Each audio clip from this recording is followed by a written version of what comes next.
भारत में उनकी कोई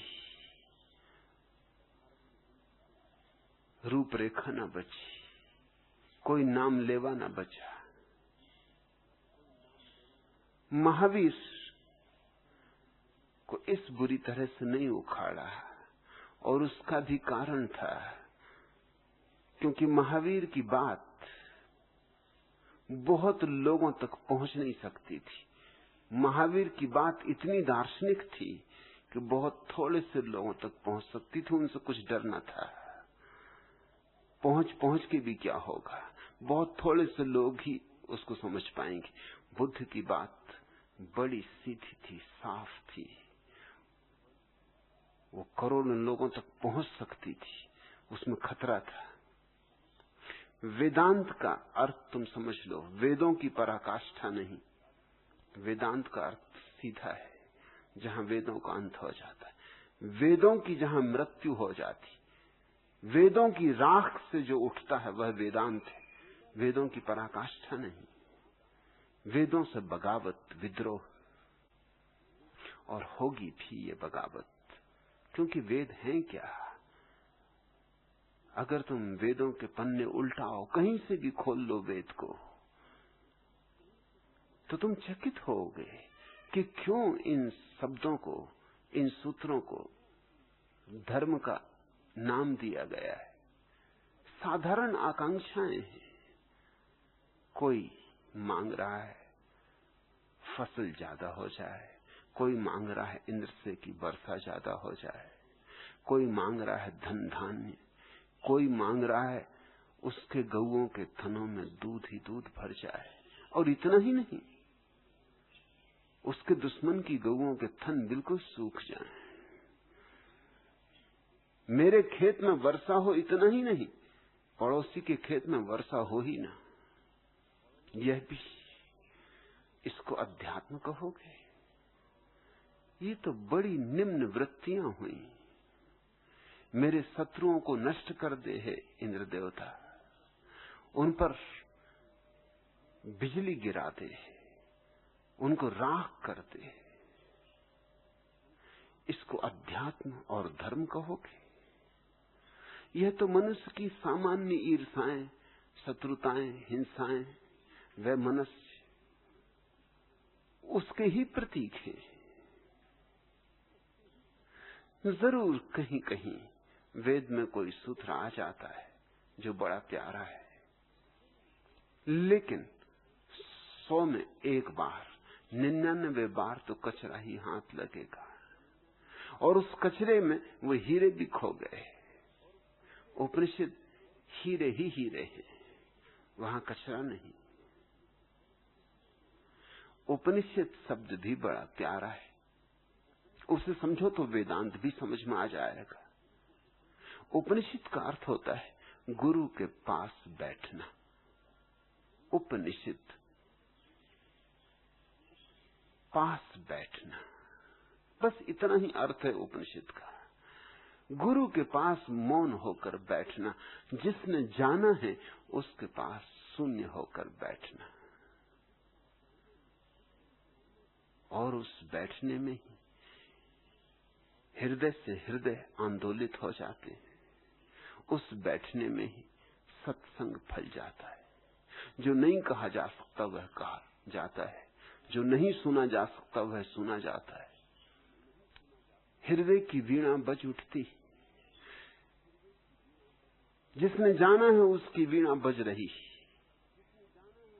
जिसने नहीं जाना है वो अगर पास सरक आए तो उसके तारों में भी टंकार हो जाती।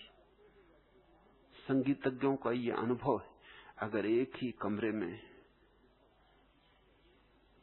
खाली कमरे में सिर्फ 2 वीणाएं रखी जाएं, द्वार दरवाजे बंद हों, और एक वीणा पर वीणा वादक तार छेड़ दे, संगीत उठा दे, तो दूसरी वीणा जो कोने में रखी है, जिसको उसने छुआ भी नहीं, उस वीणा के तार भी झंकृत होने लगते। एक वीणा बजती है तो हवाओं में आंदोलन हो जाता है, हवाओं में संगीत लहरी फैल जाती, स्पंदन हो जाता है।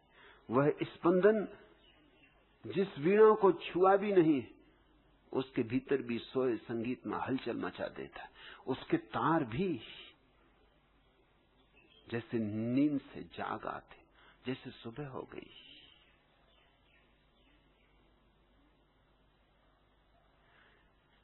आज से 150 वर्ष पहले एक वैज्ञानिक ने पहली दफा इस सिद्धांत को खोजा। वो इसे कोई नाम न दे सका। फिर अभी कुछ वर्षों पहले, कोई 40 वर्ष पहले, कार्ल गुस्ताव जुंग नाम के बहुत बड़े मनोवैज्ञानिक ने इसे नाम दिया सिंक्रोनिसिटी।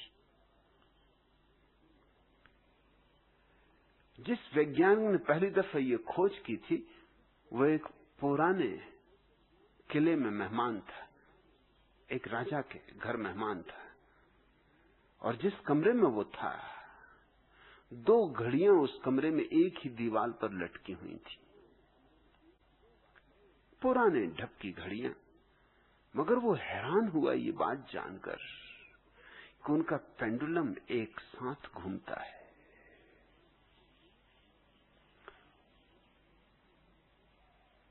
मिनट और सेकंड भी भिन्न नहीं, सेकंड सेकंड वे एक साथ चलती। इन 2 घड़ियों के बीच उससे कुछ ऐसा तालमेल दिखाई पड़ा। वैज्ञानिक था, सोच में पड़ गया कि इस तरह की 2 घड़ियां उसने देखी नहीं,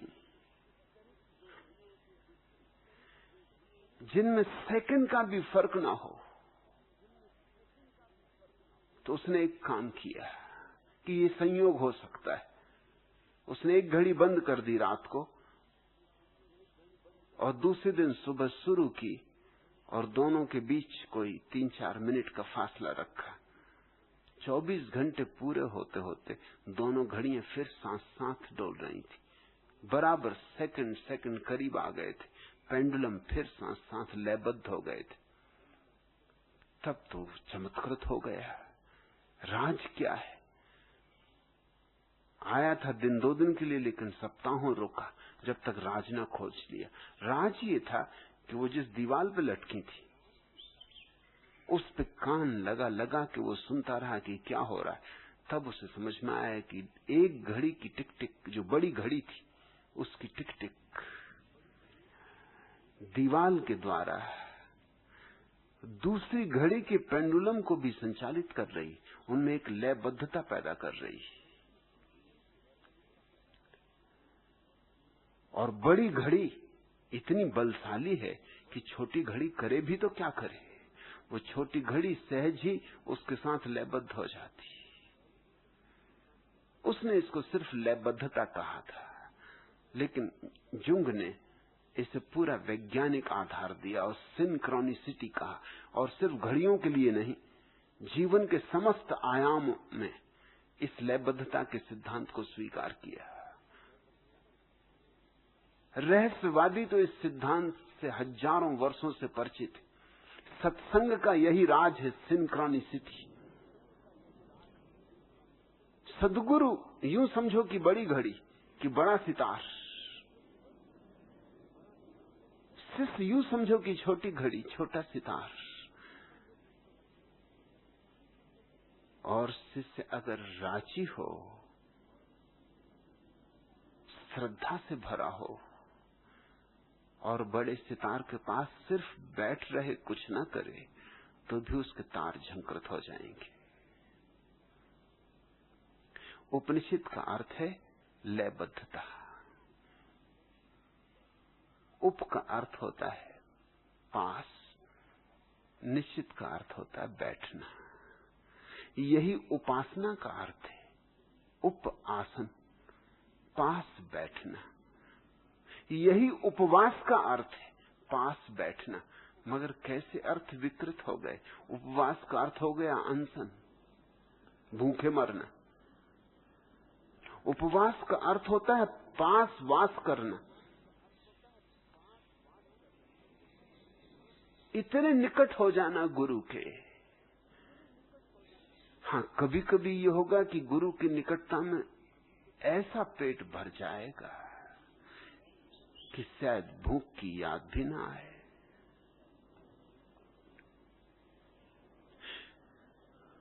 इसी कारण अनशन की विकृति पैदा हुई।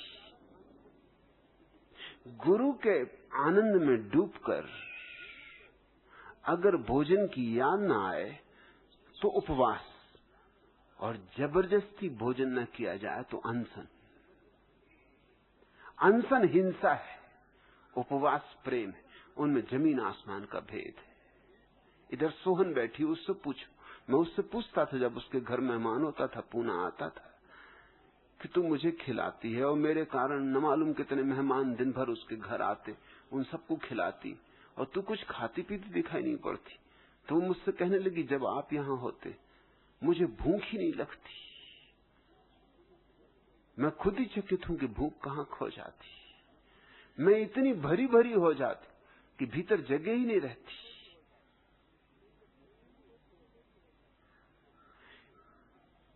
प्रेम भोजन से भी बड़ा भोजन है, और जरूर भरता है, बहुत भर देता है। शायद भोजन की याद भी ना आए। इस कारण एक गलत अर्थ हो गया उपवास का, अनशन। उपासना का अर्थ है पास बैठना, उसका भी गलत अर्थ हो गया। अब तुम मूर्ति की आराधना कर रहे हो, थाली सजाई हुई है, आरती बनाई हुई है, दिए जलाए हुए, धूप जलाई हुई है, और इसको तुम उपासना कह रहे हो।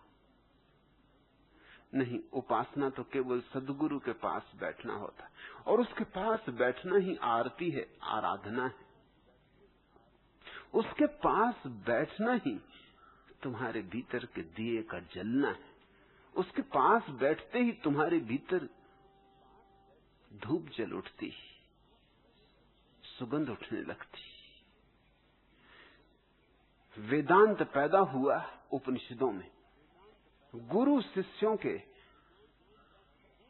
अंतरंग सानिध्य में। वेदांत का अर्थ है जहां शब्द नहीं, जहां शास्त्र नहीं, सिद्धांत नहीं, जहां वेदों का तो अंत हो गया, जहां सब शास्त्र बहुत पीछे छोड़ दिए गए, मन ही पीछे छोड़ दिया गया। मन में ही शास्त्र हो सकते, मन के पार तो शास्त्र नहीं हो सकते। वेदांत है मन के पार उड़ान, अमनी दशा। वेदांत है ध्यान, समाधि। तो पहले तो वेदांत का अर्थ ठीक से समझ लो,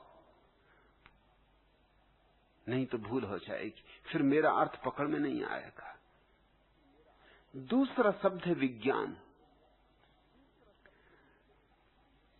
तुमने सजानंद विज्ञान का अर्थ किया प्रकृति का ज्ञान, क्योंकि अब हम साइंस के अर्थों में विज्ञान शब्द का प्रयोग करते। ये हमारी नई बात है। हमारे पास साइंस के लिए कोई शब्द न था, हमने विज्ञान शब्द का उपयोग करना शुरू कर दिया है।